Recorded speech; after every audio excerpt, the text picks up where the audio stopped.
എങ്ങനെയൊക്കെ എനിക്കഴിഞ്ഞ ദിവസങ്ങൾ കടന്നുപോയെന്ന് എനിക്ക് ഒരു ഐഡിയയില്ല. അങ്ങനെ ആ ദിവസം വന്നെത്താറായി. ജാനിക്കുട്ടിയുടെ ബർത്ത്ഡേ സെലിബ്രേഷൻ നടക്കുന്ന ദിവസം.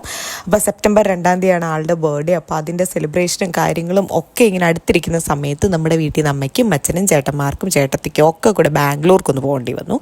ഇപ്രാവശ്യം ഞങ്ങൾ ചെറുതായിട്ടൊന്ന് ഒഴിവായിട്ടുണ്ട്. കുഞ്ഞിൻ്റെ ബർത്ത്ഡേയുടെ തലേ ദിവസം ഇവിടെ തിരിച്ചെത്താൻ പറ്റുള്ളൂ. അതുകൊണ്ട് പിന്നെ കുഞ്ഞിന് അധികം സുഖമൊന്നും ഇല്ലാതിരിക്കുകയായിരുന്നു. അങ്ങനെ ഞങ്ങൾ അവരെ കൊണ്ട് വിട്ടതിന് ശേഷം തിരിച്ച് വീട്ടിൽ വന്നിട്ട് ഫുഡ് ഉണ്ടാക്കാമെന്ന് വിചാരിച്ചു. നമ്മൾ പുറത്തുനിന്ന് കുഴിമന്തിയൊക്കെ കഴിച്ചായിരുന്നു. പക്ഷേ കുഞ്ഞ് അത്യാവശ്യം നല്ല വഴക്കായിരുന്നതുകൊണ്ട് എനിക്ക് ഒരു വീഡിയോയും എടുക്കാൻ പറ്റിയില്ല. പിന്നെ കുഞ്ഞിനും ഫുഡ് കൊടുക്കേണ്ടതുകൊണ്ട് വന്ന പാടെ സാമ്പാർ അങ്ങ് വെച്ചു. സാമ്പാർ ഉണ്ടെങ്കിൽ നമുക്കൊരു വലിയൊരു കൂട്ടാനായല്ലോ. അങ്ങനെ രാവിലത്തെ ഇഡലിയും പിന്നത്തെ നെയ് റോസ്റ്റും ഒക്കെ കൂടെ കൂട്ടി കഴിച്ചു. എന്നിട്ട് കിടന്നുറങ്ങി. ഇത് നെക്സ്റ്റ് ഡേ ആണ് കേട്ടോ. ഞാൻ രാവിലെ എണീറ്റ് ചായ ഇടുന്ന ചരിത്രത്തിലെ ആദ്യത്തെ സംഭവമാണ്. കാരണം ഈ വീട്ടിൽ എപ്പോഴും രാവിലെ അമ്മയാണ് ചായ എനിക്കും കൂടി ഇട്ട് വയ്ക്കാറ്. പക്ഷേ ഇന്നിവിടെ അമ്മയില്ല.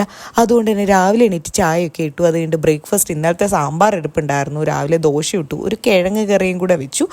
മസാല ദോശ ആക്കാം എന്നൊക്കെ വിചാരിച്ചെങ്കിലും എനിക്ക് അത്രയ്ക്കുള്ള ഒരു ക്ഷമയുണ്ടായിരുന്നില്ല രാവിലെ എല്ലാം കൂടി ചെയ്യാൻ വേണ്ടിയിട്ട്. അതെല്ലാം കഴിഞ്ഞിട്ട് ഞങ്ങൾ പത്തനാപുരത്തിന് വിട്ടു. എന്നാൽ വരുന്ന വഴിക്ക് സ്റ്റുഡിയോയിൽ കയറിയിട്ട് ഒരു ചെറിയ പർച്ചേസ്. ശരിക്കും നമുക്കൊരു ചെറിയ പർച്ചേസിൻ്റെ പ്ലാൻ ഉണ്ടായിരുന്നു. പക്ഷേ ബാക്കിയുള്ള എല്ലാ കടകളിലും നല്ല തിരക്കായിരുന്നു. ഇങ്ങോട്ട് വരുന്ന വഴിക്ക് സ്റ്റുഡിയോ തുടങ്ങിയതേ ഉള്ളൂ, അല്ലെങ്കിൽ ഓപ്പൺ ആവുന്ന ഒരു ടൈം ആയതേ ഉള്ളൂ. എന്നാൽ പിന്നെ അവിടെ കയറി സാധനമൊക്കെ വാങ്ങിക്കാൻ ബ്രാൻഡഡ് സാധനം ആയിക്കോട്ടെ എന്ന് വിചാരിച്ചു. അതെല്ലാം കഴിഞ്ഞിട്ട് ഒരു അവിൽ മിൽക്കും കുടിച്ച് തിരിച്ച് നമ്മൾ വീട്ടിലെത്തി. ഇനി ബർത്ത്ഡേയുടെ പ്രിപ്പറേഷൻ വീഡിയോസിൽ കാണാം.